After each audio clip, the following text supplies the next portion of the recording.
E agora, para o início às 10 horas, nós temos a apresentação do nosso palestrante Thiago Batschauer, brusquense, fazer uma apresentação em relação à trajetória breve da experiência acadêmica. Ele é graduado em Ciências Biológicas, mestre em Neurociências pela Universidade Federal de Santa Catarina, bacharel em Fisioterapia, se dedica ao estudo também e divulgação científica das neurociências nas redes sociais. Atualmente, então, ele também tem o canal Combatedor.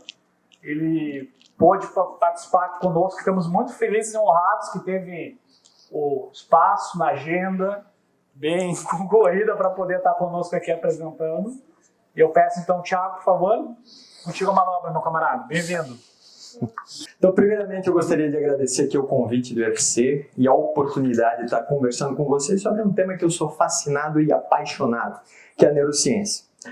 Não, minto. Apaixonado talvez não, né? Se a gente pegar, por exemplo, a definição de paixão por alguns neurocientistas, eles definem como um estado de demência temporária com duração de 12 a 18 meses. Então, dessa definição, digamos que eu já passei a barreira dos 18 meses, a paixão acabou, mas o fascínio continua.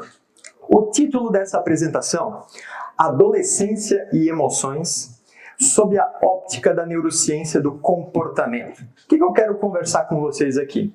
A adolescência é uma fase de transição ali da infância para a vida adulta, do qual vocês estão passando aí, e todos os professores e os funcionários aqui devem ser também já passaram, e nós sabemos que ela é marcada por inúmeras mudanças no comportamento. E quando a gente começa a entender um pouquinho a neurociência, vocês vão ver que compreender essas mudanças comportamentais fica mais fácil. Vocês talvez conseguem até explicar para o pai e para a mãe de vocês por que vocês agem da maneira que vocês agem em alguns momentos.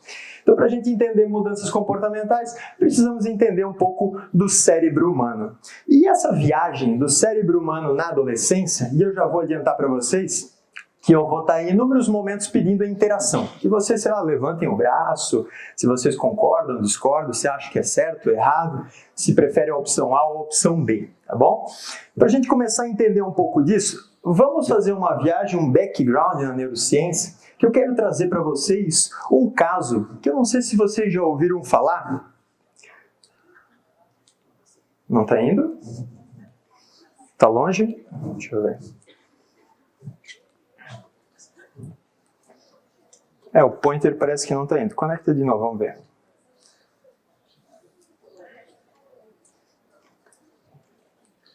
Aí está mudando? Não? Que estranho. Aí. Eu mudei? Ah, tá. Então vou ter que seguir aí. Eu vou apontando, daí vai passando para mim, né? Então, para quem nunca ouviu falar do caso do Phineas Gage, esse camarada aqui, ele foi um norte-americano que ele trabalhava numa estação ferroviária. Ou melhor, numa empresa que fabricava, que fazia estradas para trem passar. Então, em inúmeros momentos, os caras precisavam quebrar, explodir alguns rochedos para fazer os trilhos do trem e aí então fazer os caminhos ali. E esse camarada aí, no ano de 1845, ele, trabalhando nessa empresa, ele sofreu um acidente que ele é relatado em praticamente todos os livros didáticos, todos os livros textos de neurociência. Ocorreu uma explosão de um rochedo de uma maneira acidental e uma barra de ferro de 1,5 metro de comprimento atravessou o seu crânio, aqui embaixo do rosto, saindo aqui no topo da cabeça. Pois bem, essa barra de ferro que atravessou o rosto dele, segue lá. Esse é Phineas Gage. Volta 1. Esse é Phineas Gage. Do lado dele, a barra de ferro que atravessou o crânio dele. Se vocês conseguirem enxergar o olho esquerdo dele, ou melhor, não conseguirem enxergar, é porque não existe mais o olho esquerdo. A barra de ferro atravessou a cabeça do cara. Alguns de vocês podem estar se perguntando, mas como é que bateu foto do morto aí com a barra de ferro? Porque ele não morreu. Isso foi mais incrível. A barra de ferro atravessou o cérebro e ele não morreu. Mas como é que isso pode acontecer? Porque as regiões do cérebro do qual foram lesionadas em Phineas Gage não eram regiões envolvidas na nossa sobrevivência. Ou seja, não era nenhuma região cerebral que controlava batimento cardíaco, que controlava a frequência respiratória. Então, ele continuou vivendo normalmente, digamos, entre aspas. Após alguns dias, depois da remoção dessa barra de ferro, Phineas Gage já conseguia andar normalmente, conseguia conversar com as pessoas quase que normalmente. Algumas sequelas acabaram acontecendo, e essas sequelas marcaram uma fase muito bacana da neurociência, que é a compreensão das funções cerebrais a partir do momento que elas param de funcionar. Deu merda numa área do cérebro, o que aconteceu com aquele camarada? Ele teve esse sintoma, então provavelmente aquela região cerebral deve estar envolvido nessa e naquela função. Pois bem, pode passar mais um. Isso, volta. Aí. Aqui nós temos uma reconstrução da barra de ferro, o caminho, o trajeto que ela fez, baseado no crânio, nas cicatrizes ósseas que ficaram de Phineas Gage, desse lado aqui. Então, se vocês notarem, a barra de ferro, ela atravessou esse ossinho aqui da maçã do rosto do Phineas Gage, chamado osso zigomático, e saiu lá em cima no topo da cabeça, no osso frontal. A região acometida no cérebro dele foi uma região do lobo frontal, região aqui de cima, da frente da nossa testa. E o que aconteceu com ele? Quais foram as mudanças comportamentais que acabaram desencadeadas a partir desse acidente? Dentre as mudanças que aconteceram, Phineas Gage se tornou um cara muito impulsivo, muito irresponsável, grosseiro, estúpido, atrevido, pervertido, se preferir obsceno, se preferir tarado, se preferir talarico. Então, Phineas Gage ficou o que alguns chamam de um cara nojento, né? Depois disso. Mexia com todo mundo, um cara chegava atrasado no serviço e isso não era algo compatível com a personalidade dele. Pavio curto, estourava com facilidade. E o que isso acabou denotando pra gente? Que essa região em azulzinha aí, ó, que foi lesionada por Phineas Gage, então ela deve de ter algum papel muito importante na nossa tomada de decisão, no nosso julgamento moral, no nosso controle de impulsos. E também ela é uma região envolvida em integrar os sinais emocionais na nossa tomada de decisão. Ou seja, as nossas emoções, elas fazem com que as decisões que nós tomemos, elas podem ir por um caminho ou por outro caminho. E quando isso acabou acontecendo na neurociência, as pesquisas dessa área avançaram bastante, pegando pacientes que sofreram dano, lesão em determinadas áreas do cérebro e descobrindo quais eram as funções dessas áreas do cérebro. Começou um entendimento maior. E o que isso tem a ver com a adolescência? Olha, se uma lesão no cérebro ela provoca uma mudança comportamental, então significa talvez que se na adolescência a gente tem mudanças comportamentais, pode ser que também tem mudanças no cérebro. Não que o cérebro adolescente está danificado ou lesionado, mas ele está num período de desenvolvimento que era diferente do que estava antes. E como esse tipo de situação acabou motivando várias pesquisas na área neurocientífica, começou a se investigar o papel das emoções na nossa tomada de decisão. E agora vai chegar um momento aqui da nossa palestra que eu vou pedir a primeira interação com vocês. Eu vou apresentar para vocês um dilema que ficou conhecido como dilema do trem desgovernado. Passa um slide para mim, por favor. Mais um. Antes do dilema, existe um neurocientista chamado Robert Sapolsky. É um dos caras mais pica no estudo do estresse. Em um dos seus livros excelentes, ele define o córtex pré-frontal, essa região que foi danificada pela barra de ferro no Phineas Gage. Se resumir a função dele, ele diz que o córtex pré-frontal tem a função de levar a gente a fazer a coisa mais difícil quando é a coisa certa a se fazer. Então, o que essa região do cérebro ela realmente faz? Ela faz isso. Ela leva a gente a fazer a coisa mais difícil quando é a coisa certa a se fazer. Nesse momento, inúmeras indagações podem surgir, do tipo, mas Tiago, o que seria a coisa certa a se fazer? A coisa certa, o furo é mais embaixo, é um negócio muito relativo. Isso seria uma outra seara de discussão que daria uma palestra só para isso. Eu vou pedir para vocês, essa reflexão, se surgir na cabeça de vocês essa dúvida, manter ela ali soterrada por enquanto. Passa para o próximo, por favor. O dilema do trem desgovernado, ele veio para tentar estudar essa relação entre as nossas emoções e a nossa tomada de decisão. O dilema ele sugere o seguinte, que um trem desgovernado ele vem por um caminho, por um trilho, e ele irá atropelar 5 indivíduos, matando os 5. Só que vocês estão no lugar daquele camarada do lado da alavanca. E vocês têm uma decisão a tomar. Se puxarem a alavanca, o trem muda de trilho. Ele pega um desvio e ele acaba matando apenas um indivíduo e não 5 indivíduos. A decisão de vocês é o seguinte: vocês não farão nada e deixarão 5 morrer, ou vocês empurrarão a alavanca para apenas um morrer. Quem puxaria a alavanca, levanta a mão. Levanta mais alto, deixa eu ver. Quem puxaria a alavanca? Tá.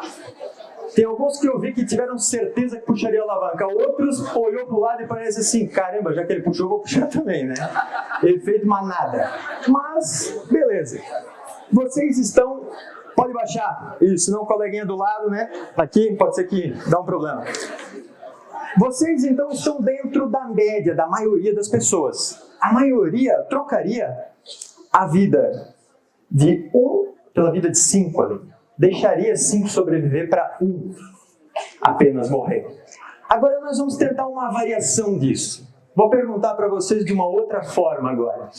Se aquele indivíduo no trilho sozinho não fosse um indivíduo aleatório, passa para mim aí. Se fosse o professor de física de vocês, quem que puxaria a alavanca aí? Até que a maioria não puxaria, né? O professor de física, então, se sairia bem aí. A maioria não puxaria. Mas já grava o rostinho de cada um que levantou a mão aí, ó. Final do ano, ferros, cara. Agora, como deu esse rebuliço aí, e eu tô gostando desse jogo da discórdia, vamos pensar diferente. Vamos fazer uma outra simulação. Não é mais o professor de física. Agora os professores de vocês são aqui 5 professores. O de física, o de... Não, biologia não vou botar biologia. De física, de matemática, de português, de geografia e de história. Física, matemática, português, geografia e história. É os 5 aqui, deitadinho aqui. Agora deixa eu perguntar para vocês uma coisa. Levanta a mão quem tem gato ou cachorro de estimação. Beleza, pode abaixar. Ó, o gato ou cachorro de vocês está no trilho aí. Os 5 professores lá. Levanta a mão quem puxa a alavanca. Sinto muito para vocês aí, professores.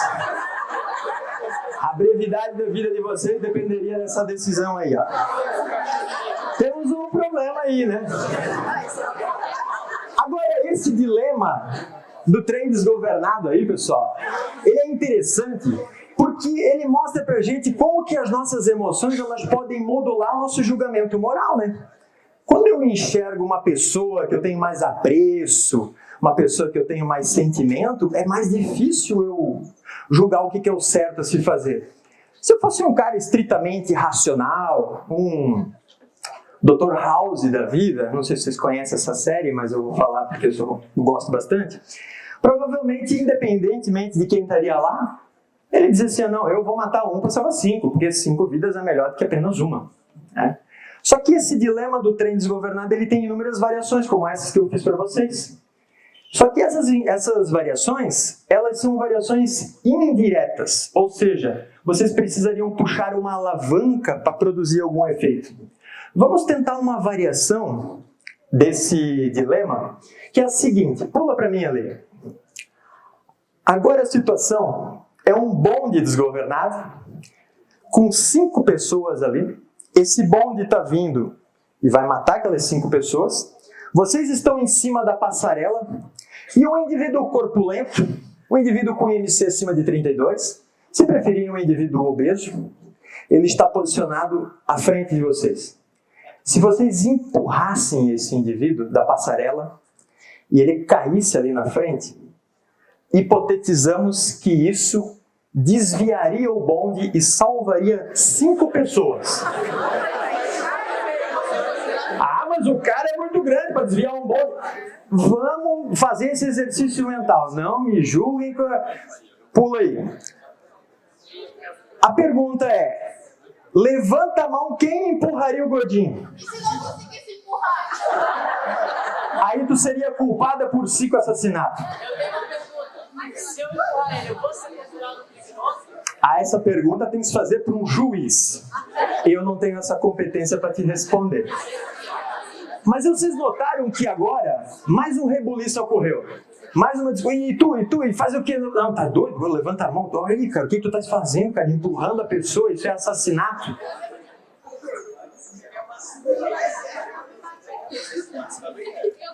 Não ouvi. Só baixa um pouquinho só para mim ver o que ele perguntou ali. Ah, o mais certo seria eu pular. Só que nessa história do bonde aí, a ideia é o quê? Que o indivíduo, que ele é mais gordinho, ele poderia desviar o bonde. E aquele que está empurrando não teria essa competência. Então, digamos, se o outro pulasse, seríamos 6 mortos. E apenas o gordinho teria sobrevivido. Mas a pergunta é o seguinte, pula para mim ali. O que será que Phineas Gage, o cara que teve a barra de ferro atravessada na cabeça, será que ele responderia nesses dilemas?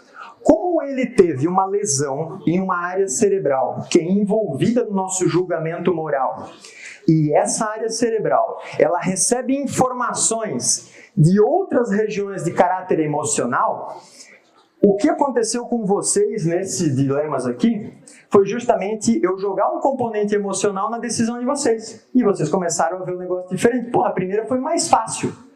Puxar a alavanca, um morria, não tinha nem conhecimento de ninguém com aquele lado. Né? O próximo não era professor disso, professor daquilo, quase todo mundo levantou a mão. Quando eu comecei a fazer essas variações, vocês já titubearam mais. Vocês já tiveram um certo receio. Isso é um indicativo que um córtex pré-frontal de vocês está se desenvolvendo, está havendo e poupa aí. Agora, Phineas Gage, isso não aconteceria. Então, muito provavelmente, ele puxaria a alavanca. Se fosse a mulher dele que estivesse no outro trilho, ele puxaria a alavanca. Se fosse o pai dele, se fosse o pet dele, se fosse o amigo dele, porque o cálculo que ele ia fazer com um pré-frontal lesionado era: é 5 morrer ou 1 morrer? Não, eu prefiro que 1 morra. Nesse caso, a mesma coisa. Ele empurraria o cara de cima da passarela, porque dessa forma ele salvaria 5 indivíduos. Certo? Então, olha como o nosso cérebro ele é fundamental na formação do nosso comportamento. Pula para mim, por favor. Existe um certo mito de que as nossas decisões elas são ou racionais ou emocionais. Aquele tipo assim, esse cara teve uma decisão completamente racional. Esse cara ele foi guiado pelo coração dele, ele seguiu os sentimentos, ele seguiu o amor que ele tem dentro do coração. Isso na verdade não acontece. Não acontece porque o que a gente chama de emoção e razão, ambos são produtos do nosso cérebro e as regiões que produzem esses fenômenos, elas interagem entre si. Uma acaba influenciando na outra. Só não vai acontecer se houver algum dano, uma lesão, uma doença. Pula para mim. Então nós podemos dizer que os nossos julgamentos morais, entenda como a nossa definição de certo e errado, elas são moldadas por nossas emoções. E, além disso, as nossas emoções, elas têm capacidade de induzir comportamentos diferentes às mesmas emoções. Pula mais um para mim.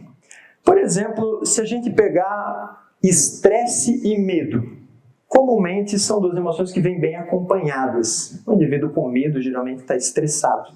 E muitas vezes o indivíduo estressado também tem medo. Esse medo e esse estresse, ele pode produzir 2 comportamentos bem antagônicos. Como, por exemplo, ele pode motivar uma agressão física ou até mesmo impedi-la. Tiago, do que tu está falando? Estou dizendo que se tu estás com medo e estressado, em algumas pessoas, isso pode esquentar a cabeça do cara e o cara partir pra porrada. Só que, ao mesmo tempo, em outras situações ou outros indivíduos, o estresse e o medo pode paralisá-lo, deixar congelado. Ele não realizar nenhuma ação. Então, em um contexto, ele pode motivar a patrocinar uma violência e no outro, ele pode suprimi-la. Olha que interessante. Então, emoções, comportamentos e tomada de decisão estão imbricadas, estão sempre de mãos dadas. Pode passar para mim. Falamos sobre uma região do cérebro que pode alterar o comportamento. Não comentamos ainda especificamente de adolescência, mas antes de chegar na parte da adolescência, um segundo aspecto a ser abordado aqui com vocês. Esse cara, Wilder Penfield, ele foi um neurocirurgião canadense que ele viveu ali Ele produziu o seu conhecimento mais relevante entre a década de 30 e de 40. Ele era um neurocirurgião que ele estudava pacientes que sofriam de epilepsia traumática. Ou seja, o cara caiu, bateu a cabeça e depois dessa contusão na cabeça ele acabou tendo a epilepsia, as convulsões características da epilepsia. E ele percebeu, naquela época, que os pacientes que sofriam com essas convulsões, em decorrência de um trauma na cabeça, eles tinham alguns sinais antes de convulsionar. Os caras falavam que eles viam luzes brilhantes, eles viam sinais luminosos, que na ciência a gente chama de aura. Aura. Vê cores que as outras pessoas não estão vendo. E quando eles enxergavam aquelas luzes brilhantes, eles falavam assim, vou convulsionar. Caía no chão, começava a convulsão. Wilder Penfield, ele teve uma ideia que na época parecia ser inovadora. Como ele era um neurocirurgião, e o tratamento da epilepsia traumática não estava tendo resultados com medicamentos da época, ele falou assim, eu vou abrir a cabeça desses caras, vou serrar o crânio dele, eu vou expor o cérebro dele, e eu vou pegar um eletrodo, e eu vou ficar dando choques em várias partes do cérebro. A procura de induzir uma aura nesses pacientes. Eu quero fazer que aquelas luzes que eles viam antes das convulsões, elas acontecessem. E quando eu estimulava uma área do cérebro com um eletrodo, dava um choquezinho, e calma, não se assustem, porque choque no cérebro não dói, cérebro não sente dor, cérebro não tem receptores de perigo para produzir dor, tá? O crânio tem, então precisa dar uma anestesia no cara, para poder serrar o crânio, mas não precisa deixar o cara sedado, apagado. Então eles ficavam acordados, sentados numa cadeira, cabeça fixada, cabeça aberta aqui, cérebro exposto e dando choquezinho no cérebro do cara. E aí então o cara falava assim, doutor, as luzes aqui, eu tô vendo a parada aqui que rola comigo aqui. Aí ele sabia, essa região do cérebro talvez seja a região que esteja envolvida nas tuas convulsões. A ideia brilhante de Wilder Penfield foi o quê?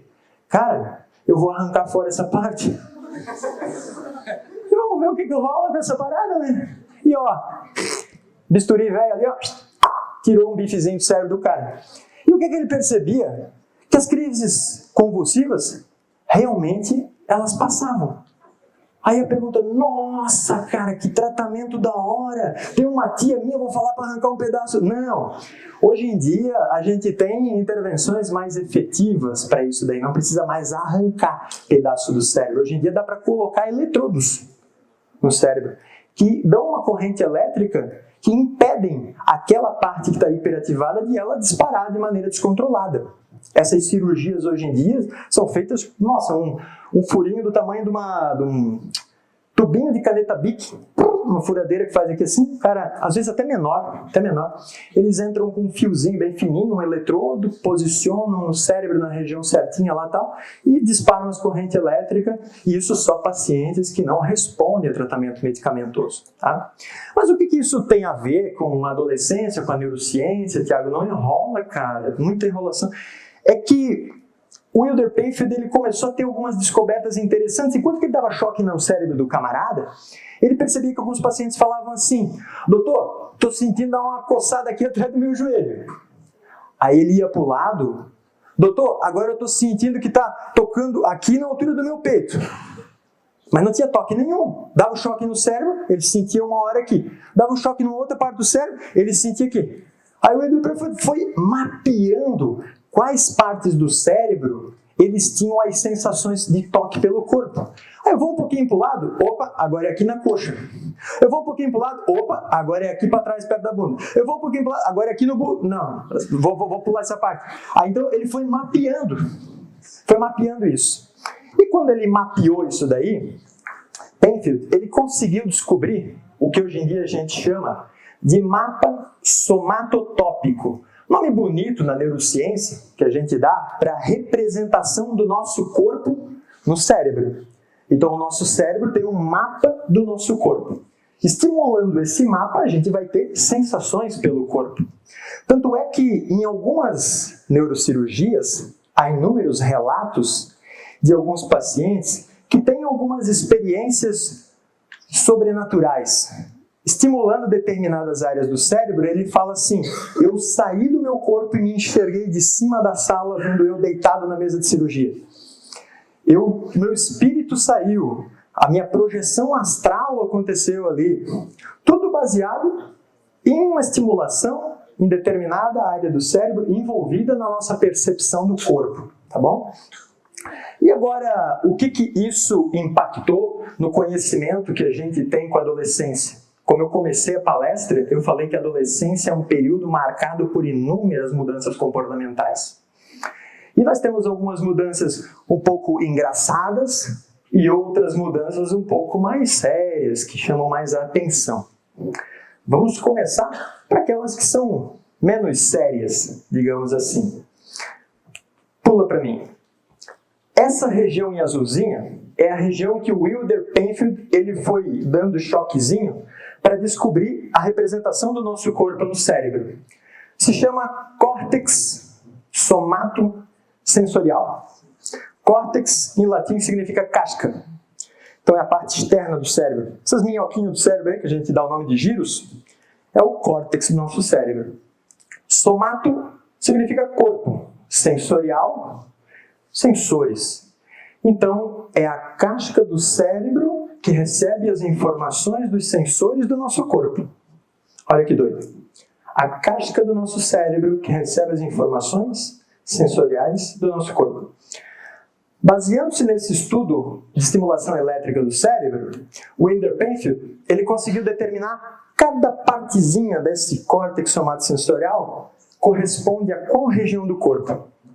E ele viu que as regiões do corpo representadas no cérebro, elas não têm o tamanho da parte do corpo.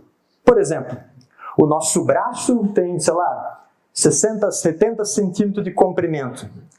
A área no cérebro que representa o braço, ela não é proporcional ao braço. Ou seja, ela não é maior do que a área que representa o nosso lábio no cérebro.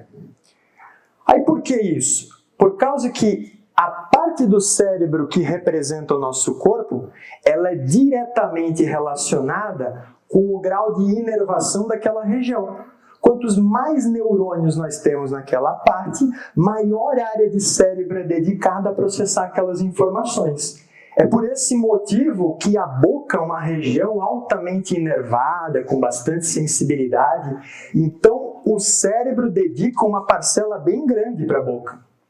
E aí o Wilder Penfield, ele desenvolveu o chamado homúnculo de Penfield. Como se fosse um ser humano em miniatura, se a gente fosse representar o nosso corpo, como o nosso cérebro enxerga ele.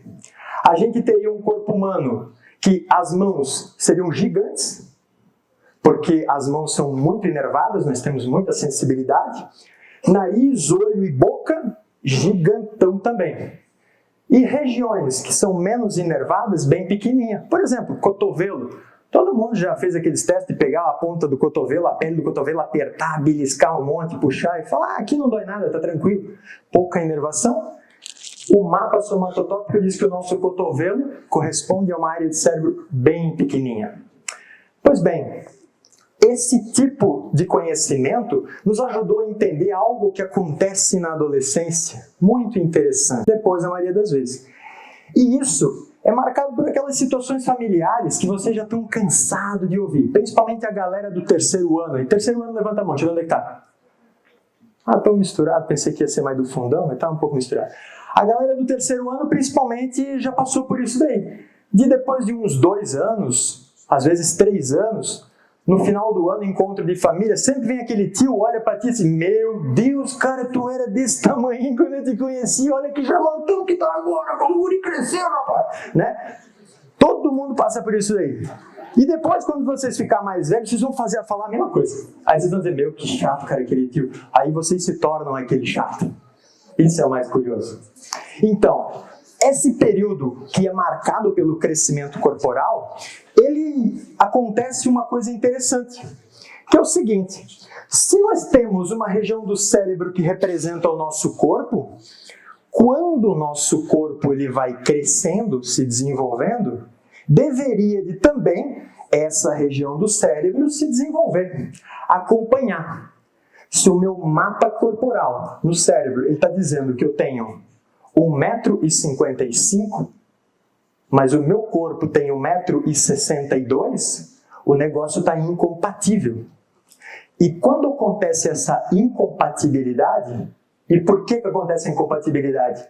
Por causa que o crescimento do corpo ele é muito mais veloz do que o desenvolvimento do cérebro. O cérebro não acompanha, ele está desatualizado. E adivinha só o que é comum na adolescência quando acontece essa incompatibilidade? A gente ser mais estabanado. Estabanado. Pula aí.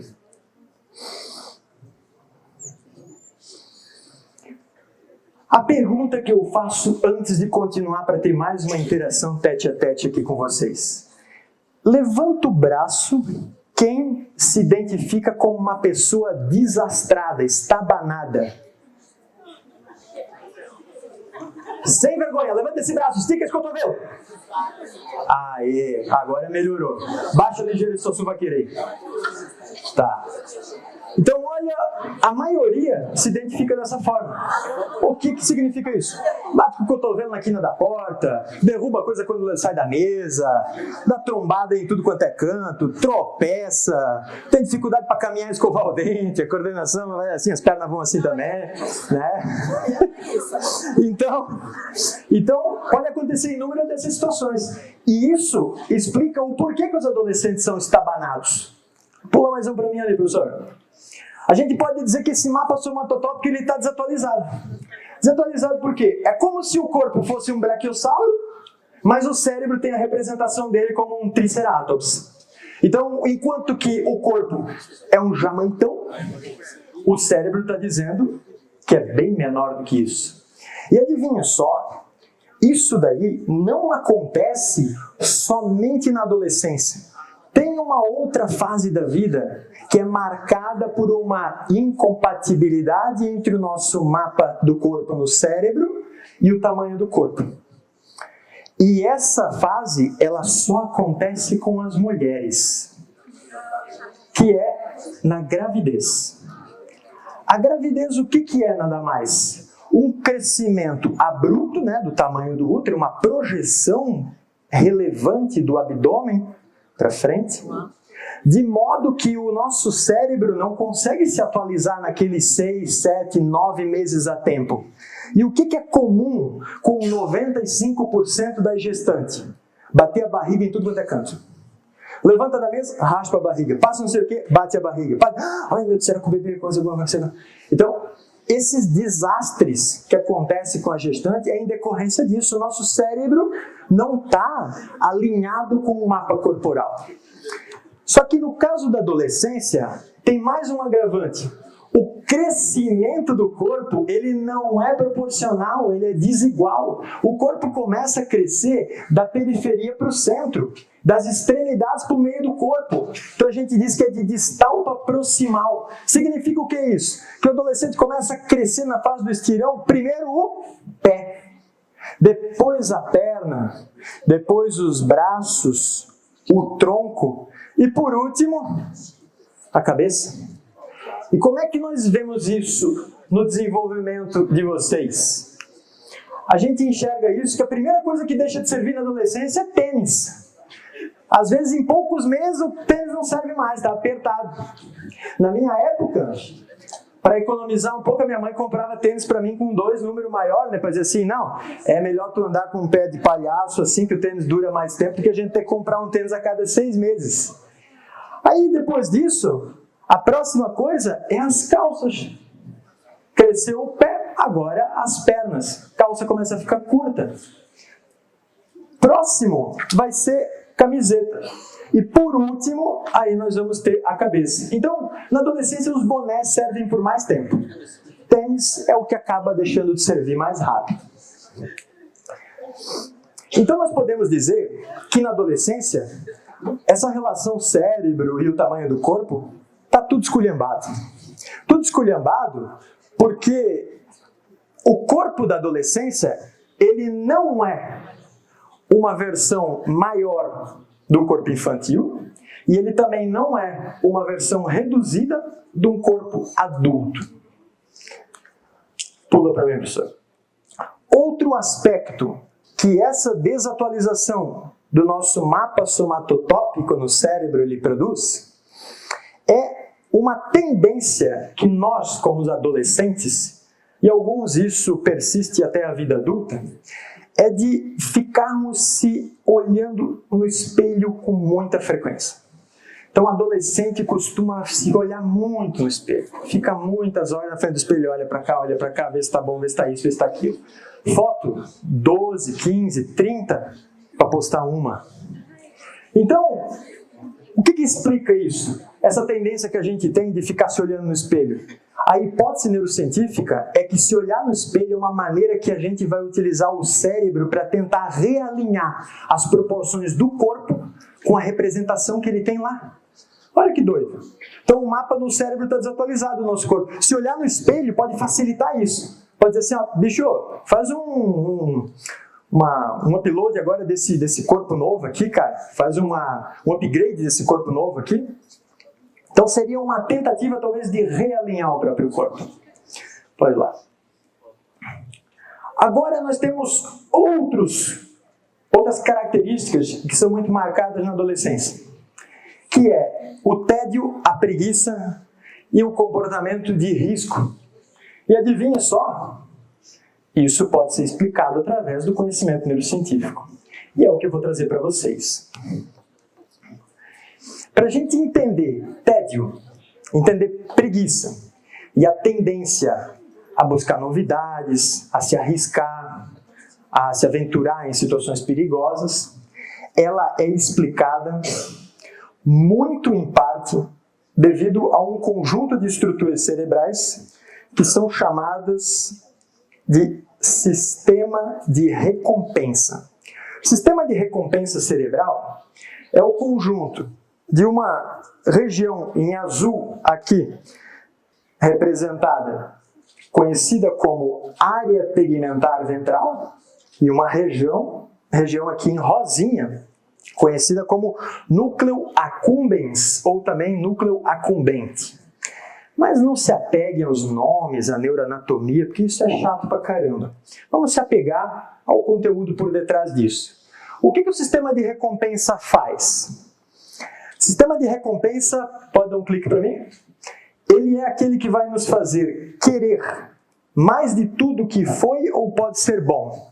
Então, o sistema de recompensa, ele pode ser simplificado como as estruturas cerebrais envolvidas em 2 coisas: querer e gostar.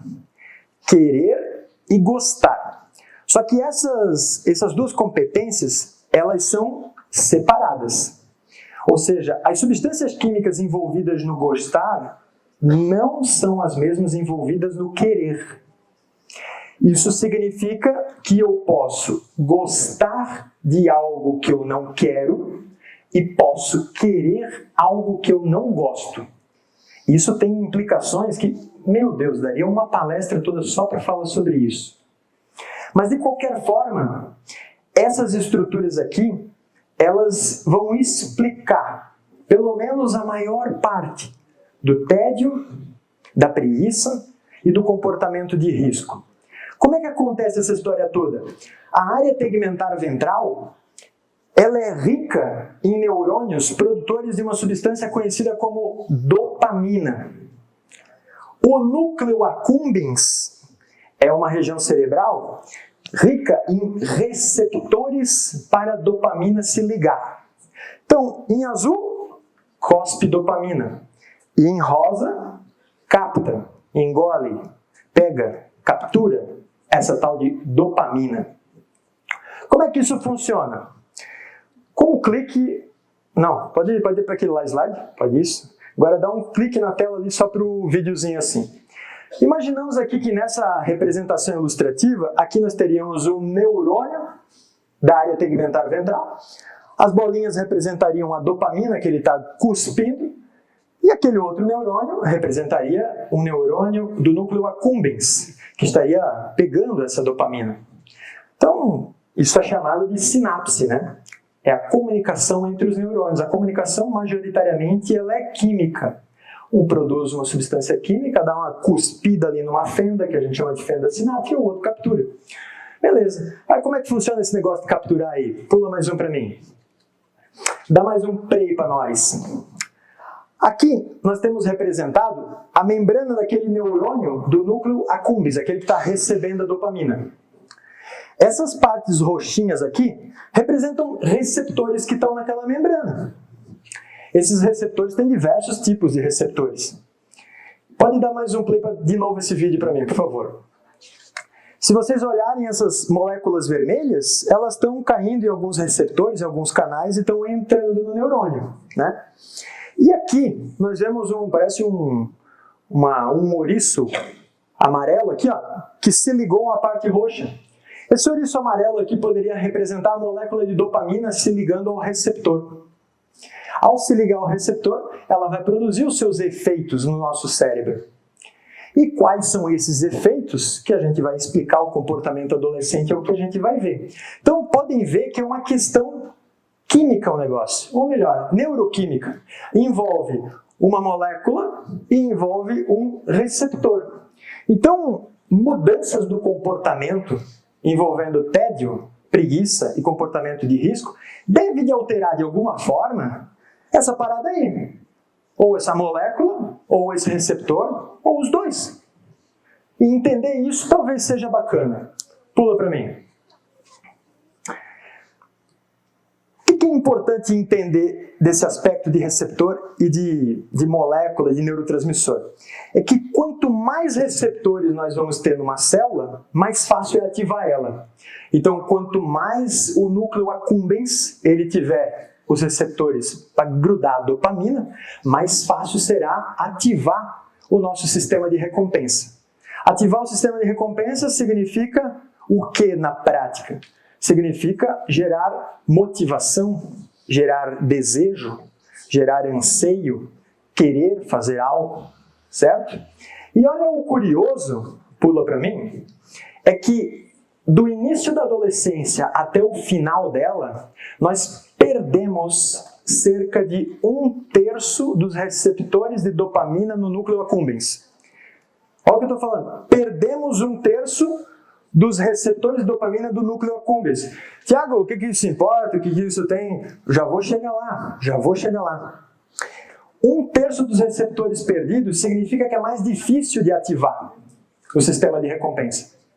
Porque quanto mais receptor, mais fácil, perder eles, então é mais difícil. E quando é mais difícil de ativar o sistema de recompensa, o que é uma coisa possível de ser acontecida na adolescência? Pula para mim. Isso daí.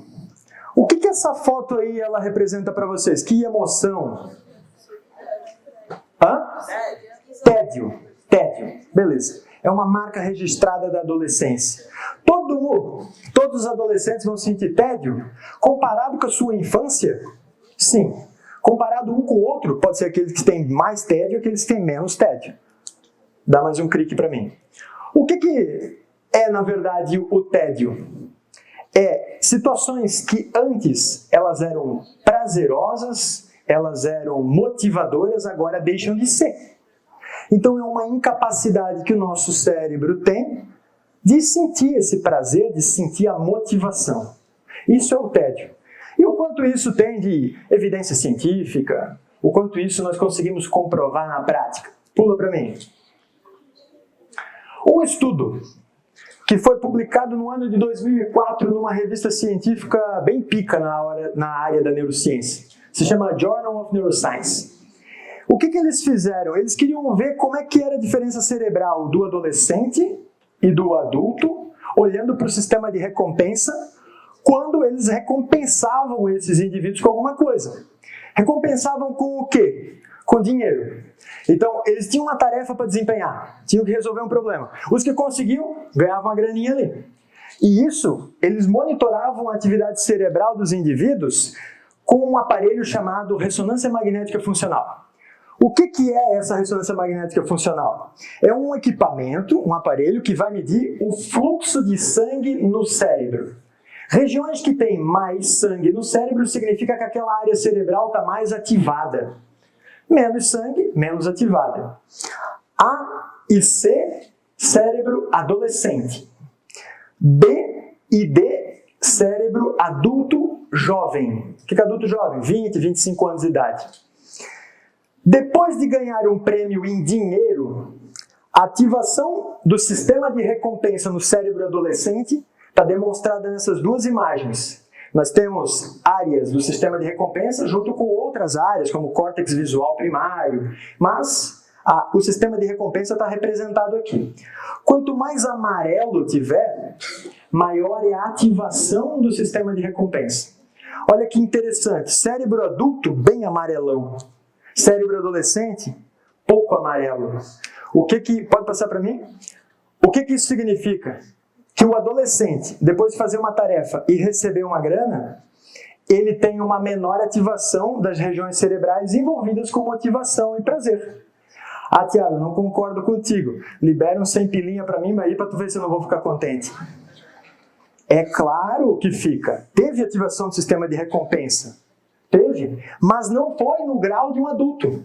O que isso significa? Significa que o cérebro adolescente ele tem mais dificuldade para conseguir ativar esse sistema de recompensa. E por que ele tem mais dificuldade? Porque eu falei no slide anterior.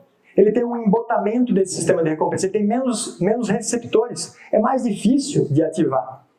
E isso acaba explicando muitas vezes esse comportamento tedioso na adolescência. E é claro que esse tédio, essa incapacidade de sentir prazer com coisas que antes eram prazerosas, elas ficam evidentes nas brincadeiras que a gente curtia.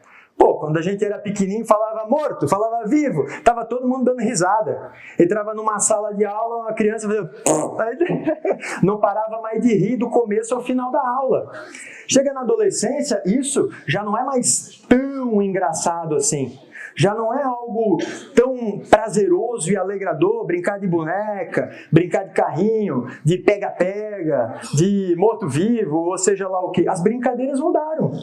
E as brincadeiras mudaram por quê? Porque aquelas não são mais capazes de ativar o sistema de recompensa. A gente precisa de algo um pouquinho mais potente para isso. Então nós podemos dizer que o tédio ele vem acompanhado dessa sensação de que as coisas da infância perderam a graça. Ah, tu não vais querer ir lá fazer tal coisa. Ah, não, mas isso é coisa de criança, mãe, pelo amor de Deus, olha ali. Ah, não vais brincar com o teu priminho? Ah, não, o priminho ali, olha aqui o tamanho dele, mãe. Vou fazer o que com ele, mãe? Vou brincar com o bonequinho ali, de Ben 10 com ele? Negócio... Não, para, né? Não enche o saco. Então isso é clássico da adolescência. Pulou. Outro comportamento é esse animal cativante, a preguiça. Tão bonitinha, né? A preguiça pode ser definida como o quê em termos neurocientíficos? Uma incapacidade de antecipar uma recompensa. Incapacidade de antecipar uma recompensa. O que eu estou querendo dizer com isso? Que a gente não consegue visualizar um prazer que a gente terá com algo que a gente não fez. Olha que doido. A gente pode chamar isso de motivação. A gente não tem motivo para a ação. Falta de motivo para a ação, sinônimo de preguiça. O adolescente, então, ele tem uma redução da sua motivação. sentado no sofá assistindo TV, a mãe e o pai pegam e falam: ei, levanta essa bunda daí e vai lá lavar aquela louça. Olha o motivo para a ação. Adolescente faz o quê? Levanta ligeiro. Vamos lá, mãe, muito da hora lavar essa louça. Vou esfregar como se não houvesse amanhã. Vou lavar a louça enquanto que eles dormem. Não acontece isso, né? Não acontece essa pegada de coach que a gente vê aí.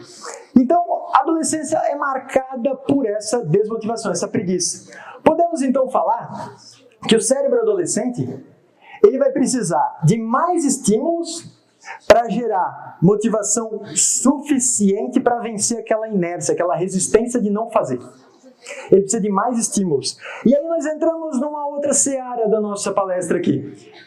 Se a gente precisa na adolescência de mais estímulos, esses estímulos têm que vir de coisas mais calientes.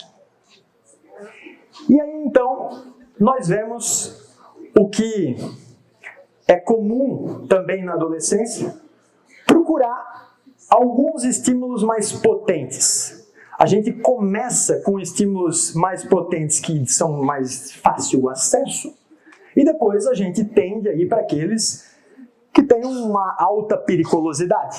E já vamos falar sobre ele. Música alta. Quando eu era adolescente, minha mãe sempre perguntava para mim isso. Pô, precisa botar tão alto essa merda desse som? Tu não consegue ouvir um negócio mais baixinho?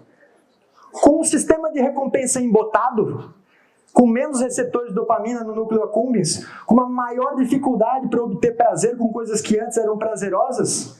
Não, mãe, eu preciso do volume no talo. E aí isso é clássico da adolescência. Música alta. Tá, mas a música alta, então, ela vai ser um estímulo a mais que vai atuar no nosso sistema de recompensa? Exatamente. Como é que será que isso ocorre a nível neurofisiológico? Como é que a gente explica isso daí? Pula para mim. Nós temos no nosso ouvido interno algumas estruturas que têm função auditiva. Como esse caracolzinho aqui, ó, chamado de cóclea, né? É responsável por a audição nossa. Em cima desse caracolzinho, nós temos uns tubinhos aqui. São chamados de canais semicirculares. Olha que bacana. Quando a gente ouve música alta, a vibração vai fazer com que o nosso tímpano, a nossa membrana, ela mexa. Essa força mecânica, essa vibração é transmitida para alguns ossinhos aqui no ouvido, aqueles famosos pequenininhos ossinhos, martelo, estribo, bigorna, talvez vocês já ouviram falar, se não ouviram, estão ouvindo agora. Então ele vai estimular neurônios que estão dentro da cóclea. Esses neurônios eles vão converter a vibração num sinal elétrico e vão levar para o cérebro. Similar mais ou menos o que uma placa fotovoltaica faz, ela converte energia luminosa em energia elétrica, faz uma transdução, transforma uma energia em outra. Isso acontece no nosso sistema nervoso também. Essa informação vai lá para a área do cérebro competente para processar a audição. E adivinha só, essa região, ela se conecta com o sistema de recompensa, o córtex auditivo. Só que se fosse só isso para explicar, a música, por si só, ela não precisaria estar alta para a gente sentir um prazer ou ter um estímulo. Simplesmente a música no fone de ouvido, uma música num volume mais baixinho, levaria essa informação para o cérebro, comunicaria o sistema de recompensa, a gente teria essa sensação de prazer aí, de bem-estar. Mas isso parece não ser suficiente, a gente precisa do som batendo. Precisa de um volume mais alto. Para explicar isso, essa outra estrutura aqui, o canal semicircular, ela é um dos componentes do que a gente chama de sistema vestibular. O sistema vestibular está envolvido no controle postural e equilíbrio. Por exemplo, se vocês fecharem os olhos de vocês e inclinar a cabeça para o lado, vocês sabem que a cabeça está inclinada para a esquerda, mesmo estando com os olhos fechados. Como é que vocês sabem a orientação da cabeça de vocês sem estar enxergando se estão virados ou se estão reto? Graças a essa estrutura, aqui, os canais semicirculares. Eles têm uma espécie de líquido ali dentro, a gente move a cabeça para o lado, o líquido corre para lá, mexe uns pelinhos neuronal ali, os pelinhos enviam informação para o cérebro, assim, ó, escorregou para o lado lá, cabeça para a esquerda. Escorregou para frente, cabeça para frente. Isso é função do sistema vestibular. Recentemente, minto, não é recentemente, no final dos anos 90, começo dos anos 2000, se descobriu que o sistema vestibular, ele também tem uma conexão anatômica com o nosso sistema de recompensa. Então não é só o som que vai lá para o sistema de recompensa. O vestibular também faz essa comunicação. Pula para mim. Aí.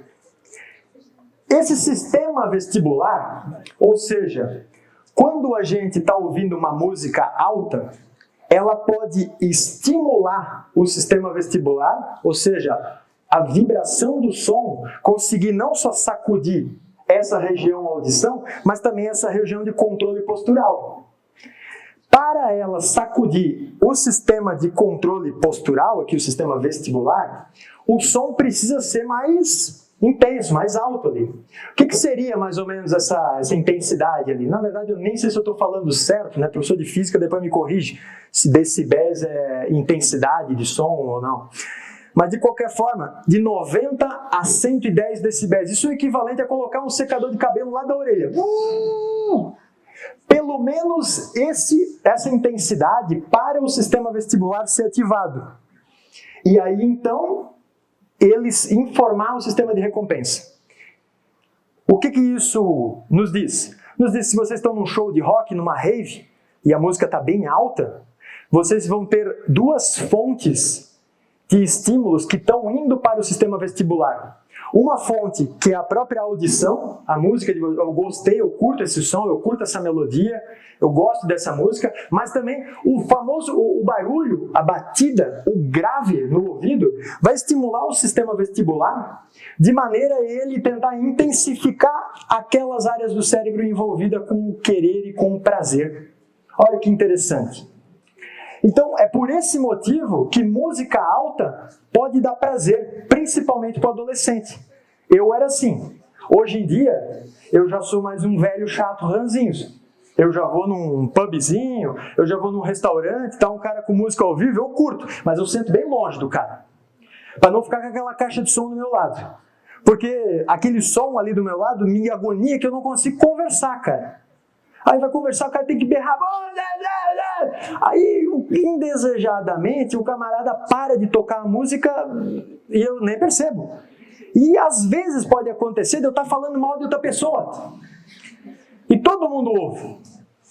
Isso pode gerar um certo constrangimento. Vocês poderiam falar, Tiago, é só não ficar falando mal dos outros. Se a música para, poderia. Mas às vezes é mais forte que a gente. Então, esse sistema de recompensa, ele pode ser ativado com o som alto. Mas além disso, o balançar, o sacudir a cabeça, também faz essa região do controle do equilíbrio e postural, ela levar informação para o sistema de recompensa. Pode pular para mim. E é por isso que adolescentes curtem pra caramba, em sua maioria, brinquedos que sacodem o cara. Sacudir a cabeça, mexe pra cá, mexe pra lá, montanha-russa. Curte demais, porque isso vai fazer com que aumente as chances do seu sistema de recompensa ser ativado por esse caminho. O sistema vestibular ativando o sistema de recompensa. Ele precisa que sacuda muito. Não é simplesmente eu pegar um de vocês no colo e fazer assim. Eu vou levar um soco lá da orelha. É sacudir mesmo. Agora, se a gente olhar para uma criança menor, isso é extremamente prazeroso para ela. Por que a maioria das mães, quando pega o bebê no colo para fazer ninar, fica assim? Toda mãe, né? Aqui, ó, para lá e para cá, para lá e para cá. Levemente balançando a cabeça da criança para um lado e para o outro. Uma das hipóteses é através de um sistema vestibular levar informação para o sistema de recompensa, gerar prazer na criança, a criança sossegar. Isso é uma das explicações. Né? As crianças maiorzinhas, a gente já precisa um pouquinho mais de estímulo para alegrar ela. Mas todo mundo pode pegar qualquer priminho pequenininho, sei lá, 3 anos, 4 anos no colo e fazer aquela brincadeira do treme-treme, né? Pega ele e faz... Quando começa assim... parece o Bob Esponja. Então, é uma maneira da gente alegrar, ativar o sistema de recompensa mexendo ali no sistema vestibular. Certo? Pulou para mim, por favor. Agora... aqui nós temos um camundonguinho. Camundonguinho comeu um pouquinho McDonald's a mais, né? Precisa entrar lá no projeto do Renato Cariani, mas ele nos ajudou a responder algumas perguntas interessantes. Em um trabalho de 2001, eles deram para esse camundongo essa droga ali. Quem sabe o que é isso? Hã? LSD? Errado. Açúcar? Quase. Pedra no rim? Não. Ó, esse é um momento de tentar ativar o sistema de recompensa constrangendo o palestrante, mas não está conseguindo. Então, ó, isso daqui se chama metanfetamina. Para quem não conhece, eu fico muito feliz. Eu ficaria muito deprimido se vocês falarem: professor, metanfetamina é da boa, é daquela que dá o barato.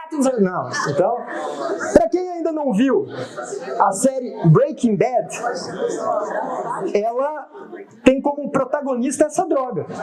Para quem não viu, assista. É nada mais, nada menos que a melhor série de todos os tempos. E quem discorda, por favor, fica quietinho. Não fala nada, porque é a melhor. Os ratinhos receberam metanfetamina. E adivinha só o que aconteceu? Dano cerebral. A metanfetamina é um psicoestimulante que produz dano cerebral. Como ela é um psicoestimulante, toda droga psicoestimulante, ela produz sensação de prazer, bem-estar. Isso significa que ela deve de atuar no sistema de recompensa. Essa vai ficar boa aqui, ó. Vou fazer uma cara de malvadão aqui. Adiantou merda nenhuma. Então assim, ó. Essa droga, ela produz ativação do sistema de recompensa e dano cerebral. Eles perceberam que os ratinhos, divididos em dois grupos. Um grupo só consumiu a metanfetamina, o outro grupo, além da metanfetamina, os caras botaram um som alto para eles ali. Pode dar um clique. Botaram um som alto, música alta.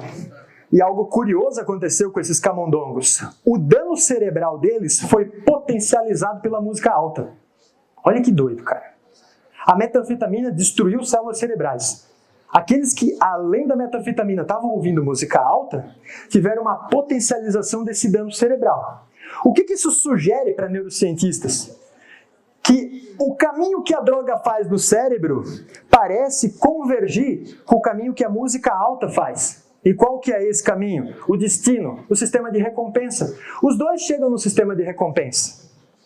Tiago, está dizendo que, então, se o ratinho teve um dano cerebral, a música alta potencializou, se eu pegar uma balada, tomar uma parada louca clandestina, ouvir uma música alta, eu vou destruir mais o meu cérebro? Não sei. Não sei, porque esse estudo não foi conduzido com humanos, pelo menos até o meu conhecimento. Mas existe essa probabilidade, Tiago? Existe. Então, se a gente quer evitar esse dano cerebral, obviamente, a droga é melhor deixar de fora. A música alta sozinha, ela parece não ter essa influência no dano cerebral. Agora, associando droga, aí o bicho pega. Ah, então, professor, se eu só consumir a droga e ficar de boa, sem isso... Acho que tu já sabe a resposta. Então, olha que evidência interessante, mostrando pra gente que tem compartilhamento de vias neurais para explicar esse fenômeno aí. Pulou para mim. E a pergunta agora, né? A busca por novidades. A busca por comportamento de risco, que também é comum na adolescência. Vamos entender um pouquinho disso. Aqui, 2 cliques aí para mim. Temos 2 adolescentes hipotéticos aqui. Um deles pode ser popularmente conhecido como nerd careta e a outra pode ser conhecida como a descolada, né?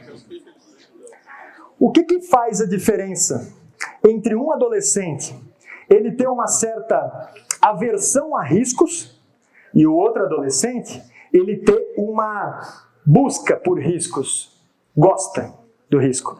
Podemos dizer que do lado de cá, avesso a risco. Do lado de lá, ela, buscadora de risco. O que faz essa diferença? Ao que tudo aponta, a diferença ela é genética desse comportamento. E o que significa uma diferença genética? O núcleo accumbens do avesso a risco, ele é rico em receptores de dopamina.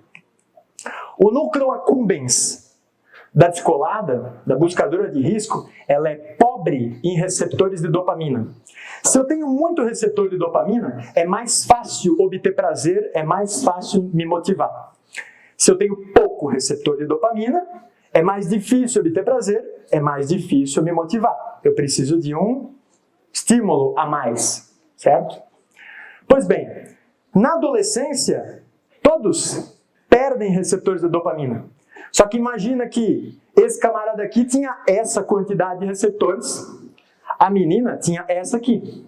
Se os dois perderem o mesmo tanto, ela fica com muito menos ainda. Então, o impacto que essa perda de receptores vai produzir nele pode ser menor em alguns aspectos do que nela. Esse cara aqui, para ele, algo estimulante para ativar o sistema de recompensa pode ser coisas sutis, como subir no palco e fazer uma apresentação de música ou teatro. Ele já fica nervoso pra caramba, já fica ansioso, já é um estímulo do caramba e já fica empolgadão. Pode ser que simplesmente subir. Ou fazer um acampamento sem os pais dele junto é o suficiente. Aquela lá, talvez isso não seja o suficiente. Ela precisa de algo mais saltar de bungee jump. Ela precisa, talvez, fazer o uso de alguma droga ilícita.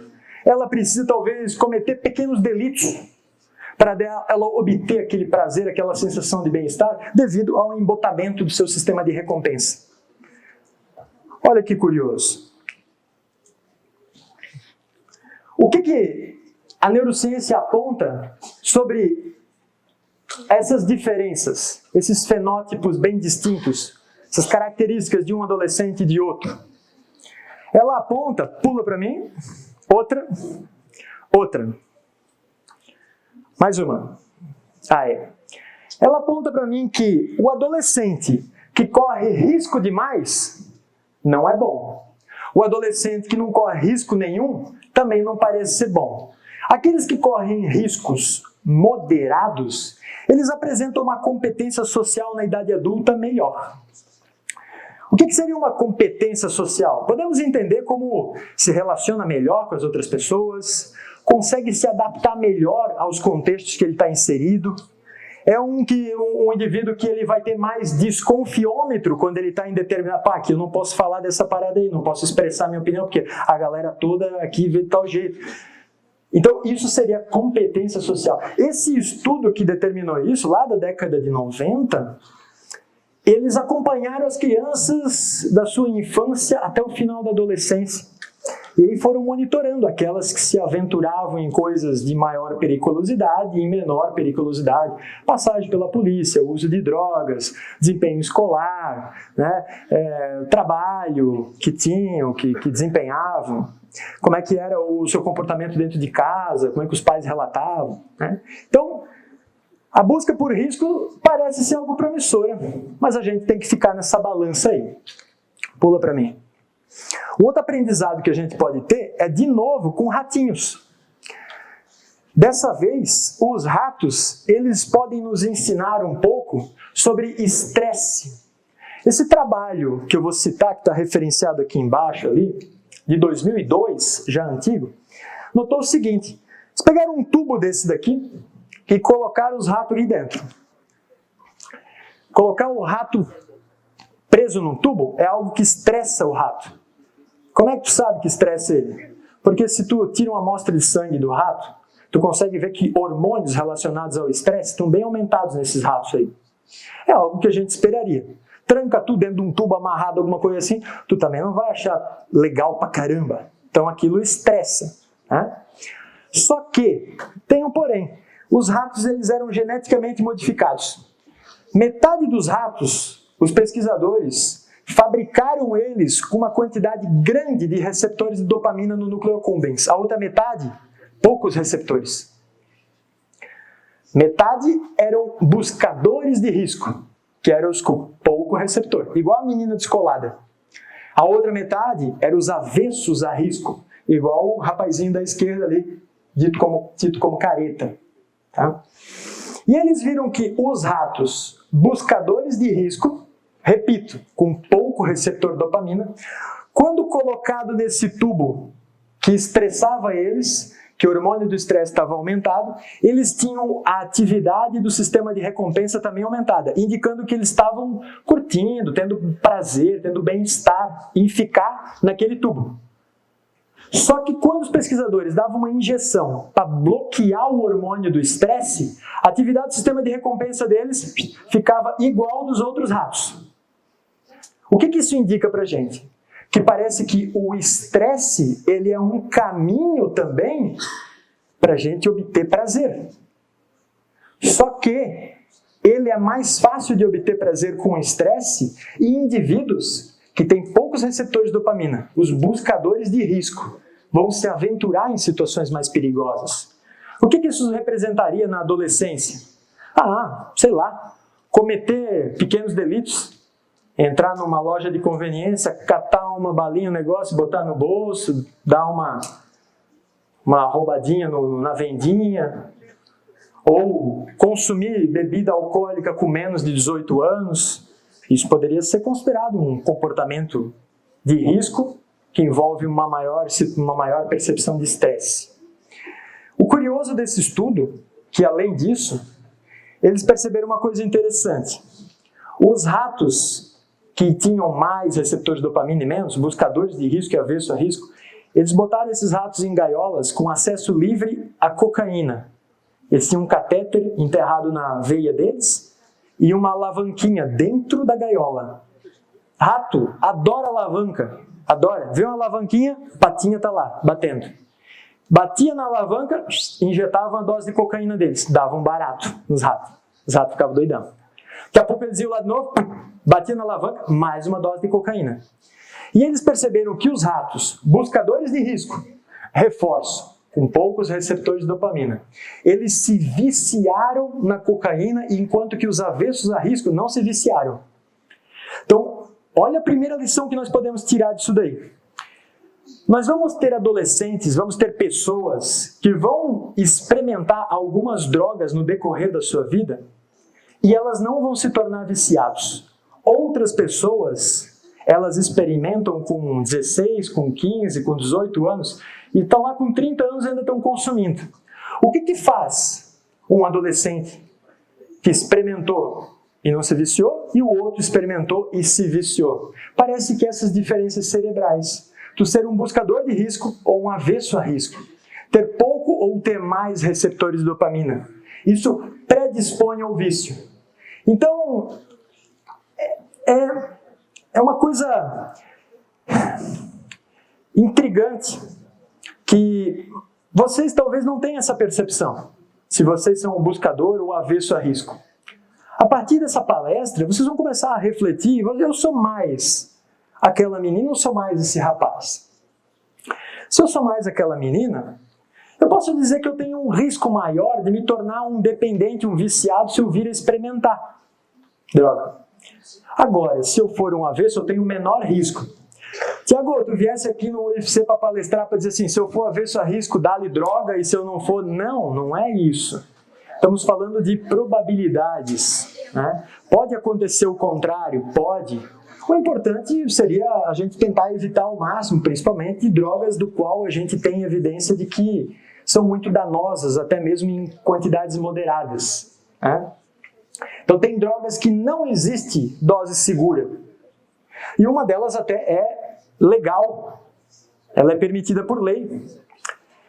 E muitas pessoas consomem, talvez todo mundo da família de vocês, que é chamado de álcool. Álcool não existe dose segura. Não existe, uma taça de vinho por dia protege o meu coração? Não protege. Tais estudos que tentam investigar esse tipo de situação carecem de uma metodologia rigorosa. Então, uma dose de cerveja não vai me fazer mal? Pode ser que não faça mal. Mas dose nenhuma, tem certeza que não vai fazer. Então, esse tipo de evidência, mostrando para a gente essa relação entre os receptores aí, pode agora tentar tentarmos identificar se vocês têm perfis para serem buscadores ou avessos a risco. E é nesse momento que eu tinha pedido, pelo menos eu acho que é esse o próximo slide, é o próximo slide esse? É nesse momento que eu tinha pedido para vocês trazerem caneta e papel para a gente tentar fazer um teste e ver a pontuação que vocês têm. Quem não tem caneta e papel, talvez abra o bloco de notas no celular e após a realização do teste, eu vou apresentar o score deles aqui. E se vocês se sentirem à vontade, não tiverem constrangido para compartilhar os valores, aí eu vou pedir, levanta a mão quem ficou com a pontuação de tanto a tanto. Não significa que aquele que não levantou não deu essa pontuação, pode ser que ele simplesmente não quer dizer qual foi a pontuação dele. E tudo bem, certo? Pula para mim. Vamos descobrir então o nível de busca por novidades. Pula mais um. Esse questionário é um questionário, se eu não me engano, com 8 afirmações aqui. E é o seguinte, vocês podem colocar simplesmente assim, uma das opções vocês vão escolher. Opção 1 é, Thais é fora. Opção 2, não, sei lá, sim, com certeza. Cada opção tem um ponto aí. Se escolher a opção Thais é fora, vocês botam 1 e do lado botam mais. A próxima alternativa, o número que vocês escolheram da opção. Bota só o número, mais, no final o igual, e daí vocês vão somar. A primeira frase eu vou ler com vocês vão ir preenchendo agora. Eu gostaria de explorar lugares estranhos. Escolha uma das opções. Thais é fora, não, sei lá, sim, com certeza. Representem ela de forma numérica, com seus respectivos valores. O segundo. Eu gostaria de fazer uma viagem sem rotas ou horários pré-estabelecidos. Terceira, eu me sinto inquieto quando passo muito tempo em casa. Escolha a opção. Próxima. Eu prefiro amigos instigantes e imprevisíveis. Próxima. Eu gosto de fazer coisas assustadoras. Próxima. Eu gostaria de saltar de bungee jumping. Próxima. Eu gosto de festas alucinantes. E última. Eu adoro experiências novas e instigantes, mesmo que sejam ilegais. Vai da imaginação de vocês, tá? Pula mais um para mim, por favor. Agora, calculem quanto que deu a soma desses valores de vocês, anotem aí. Não precisa falar em voz alta, tá tranquilo, só para vocês terem uma ideia. Pulo próximo.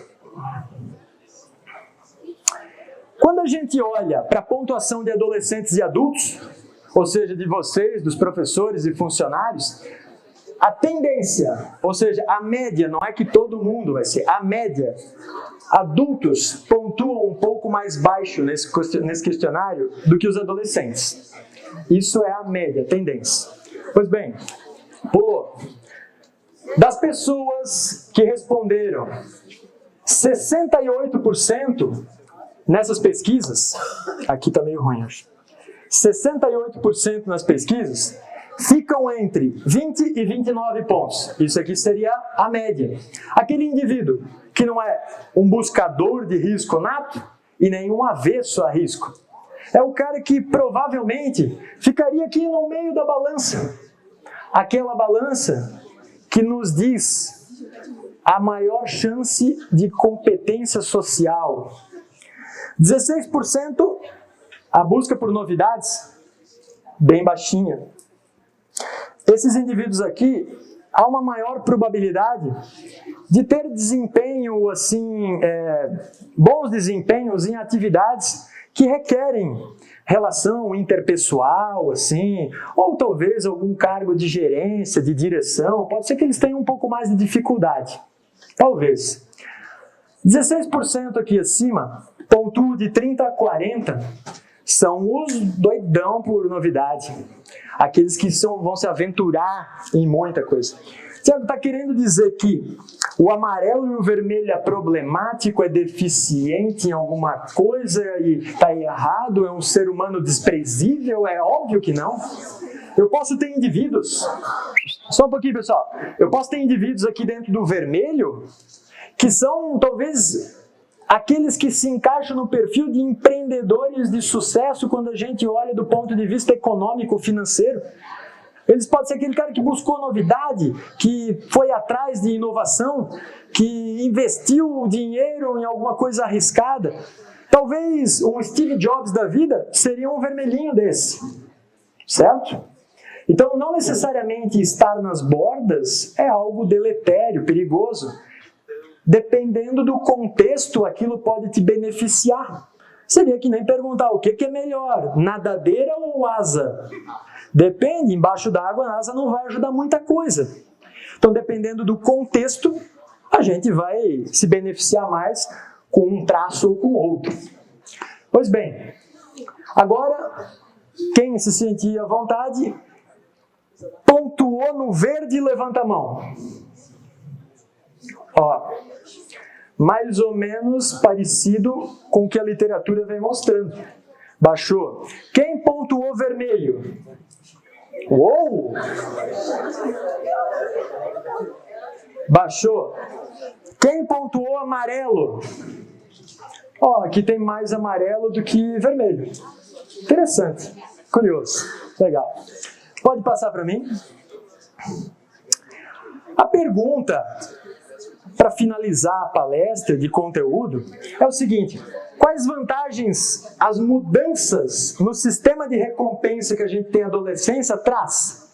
Porque, como biólogo, biólogo tem uma tara, né, um fetiche, digamos assim, por sempre tentar explicar os comportamentos à luz da evolução. Então, se a evolução da nossa espécie, ela preservou essa característica, ela deve ter sido mais boa do que ruim.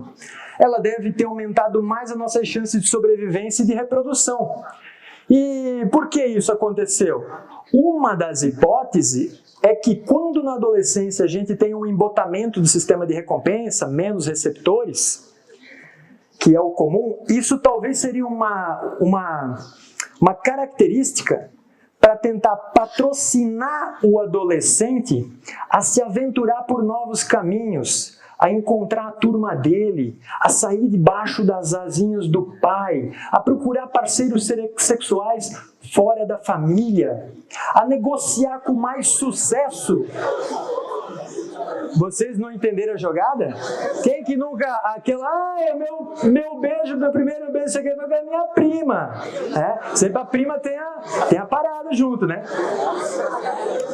Falo por mim também. Então, o sistema de recompensa... Tá bom, eu não devia ter confessado. Desculpa. Desgraça. O sistema de recompensa embotado, então, ele traz essa vantagem para, na adolescência, a gente negociar com melhor sucesso a transição da nossa dependência infantil para a nossa independência da vida adulta. Repito, porque vocês não ouviram. Presta atenção aqui. Esse embotamento do sistema de recompensa, ele tem uma vantagem bacana, que é a gente negociar com mais sucesso a transição da nossa dependência da infância para a independência da vida adulta. Na adolescência, vocês não são mais tão dependentes dos seus pais como vocês eram há 3, 4 anos atrás. Mas se engana quem acha-se independente como um adulto, porque não é. Então vocês estão nessa transição. E esse sistema de recompensa embotado, ele pode motivar, patrocinar isso, a vocês buscarem novidades nesse aspecto, se aventurarem em mares perniciosos. Pô, meti uma voz agora de... Pode ir para a próxima? Mais uma? Aê. Esse slide não tem nada para vocês. Esse slide é para eu lembrar mesmo.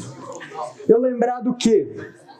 Em 2016, eu acho, 2015, Eu estava aqui no IFC como aluno do curso técnico em Química. Por isso que eu botei os vidrinhos aqui, ó. Vidrinho aqui. Os Becker. Eu era aluno do curso técnico em Química quando o IFC não era aqui ainda. Era lá no... Daqui era do lado da Link. Lá. Não era o Honório, não. Antes ainda. Antes do Honório. Eu fui aluno lá. Naquela época eu já era graduado em Ciências Biológicas, eu já era biólogo, mas eu não tinha feito o meu mestrado em Neurociência. Aí aqui, ó, é a foto daquele careca ali.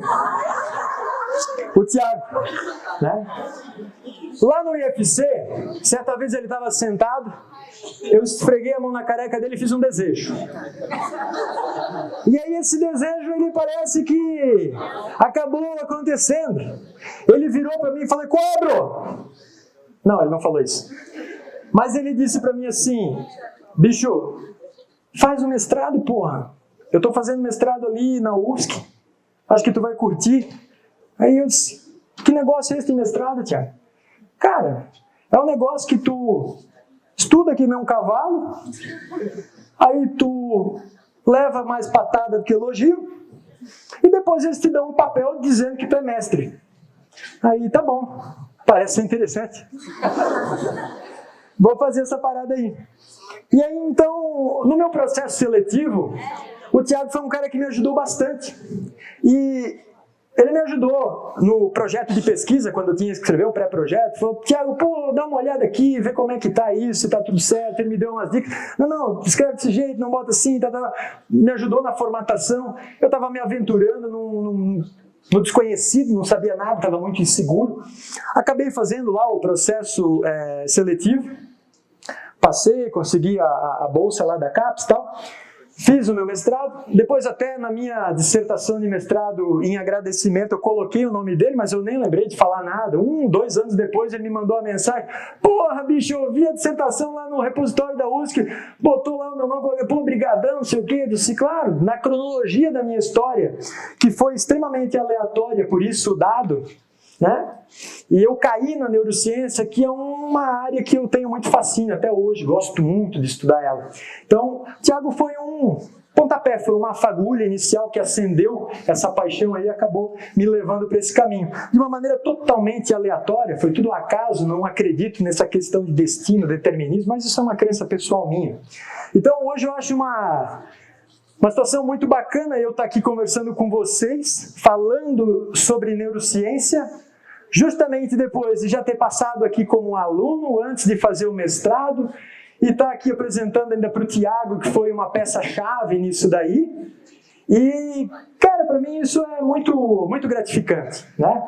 Eu espero que essa palestra aí criou uma pontinha, talvez, de contentamento, de encantamento com a área da neurociência, que vocês talvez, pô, até que a parada que o cara falou aí é interessante, talvez eu gostaria de estudar isso.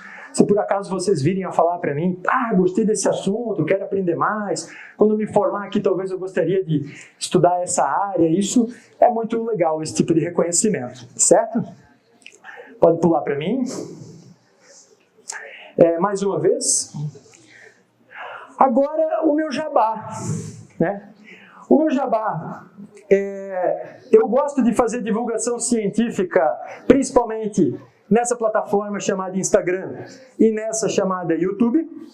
Na plataforma Instagram, eu dedico a divulgação científica para um público um pouco mais nichado, talvez, que é o público que queria entender mais sobre dor.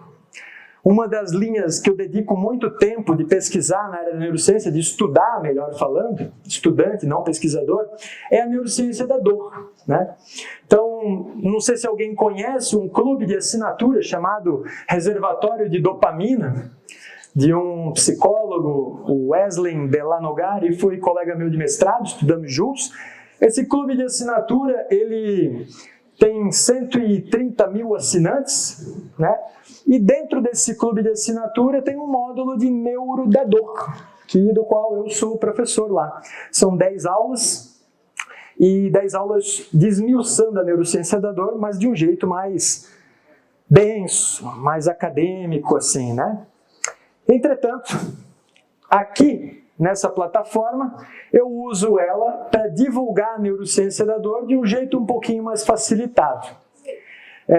Como a minha formação é em fisioterapia, ações para a área de dor da qual o fisioterapeuta ele tem competência para o tratamento. A ênfase na maioria das publicações gira em torno de dor em coluna, da qual eu trabalho hoje em dia não, desde 2014, mais ou menos, tá certo? Já no YouTube, é o jabá que eu quero fazer mais forte. Para vocês conhecerem o canal do YouTube, o meu canal e desse moço que está sentado ali, Lucas Flizikoski, ele é o editor do canal. Então, os memes e as piadinhas de quinta série, tudo em decorrência daquele indivíduo. Então, não gostou das piadinhas, não joga a culpa em mim, tá? A responsabilidade é dele. Se gostou das piadinhas, por favor, me dê crédito também. Né? Aqui nesse canal Neurociência Sem Dobras, a gente está com 4 meses de canal. Agora estamos com 540 inscritos, eu acho, né? Uns 540 inscritos. Estamos batalhando para fazer esse canal crescer. A ideia do canal é tentar explicar neurocuriosidades, né? Temos alguns exemplos de alguns vídeos aqui. Esse primeiro do canal aqui é o vídeo explicando por que o passageiro fica ruim, mas o motorista não fica enjoado quando dirige. Segundo vídeo explica sobre o veneno daquele peixe chamado baiacu, como é que ele produz os danos dele. Terceiro vídeo fala sobre o fenômeno conhecido como paralisia do sono, não sei se aqui alguém já teve, a situação de a pessoa acordar e não conseguir se movimentar depois que acordou, dura alguns segundos até 1 minuto, como que isso ocorre. Terceiro vídeo, o quarto vídeo que está ali na tela, explica por que às vezes é tão difícil a gente levantar do sofá quando chega de noite, depois do trabalho, da escola, algo do tipo, e fazer, por exemplo, musculação, ir para academia, jogar bola, aquela preguiça que a gente tem depois do dia de serviço ou de estudos, certo? Todos os vídeos, eles têm uma pegada, ou quase todos eles, uma pegada assim de humor junto na divulgação neurocientífica, tá? Então convido vocês a conhecerem o canal, dê uma chance para mim, assistam ali 1 ou 2 vídeos que mais lhe chamarem a atenção. E quem tiver conta na Gmail, no Google, né, por favor, se inscreva, cara. Para fazer esse número aqui de inscritos, bater 1000 até 6 meses de canal. Essa é a nossa meta, chegar em 1000 inscritos até 6 meses, tá certo? Lá vocês vão, como eu estou botando aqui, desfrutar do puro creme de avelã da neurociência. Pode passar o último. E agora, então, obrigado aos inúmeros momentos de atenção, porque os lapsos ocorrerão sempre. Então, em vários momentos eu percebi que vocês estavam extremamente atentos. E esses momentos não foram poucos. Então, fico feliz. Obrigado pela palestra e até a próxima.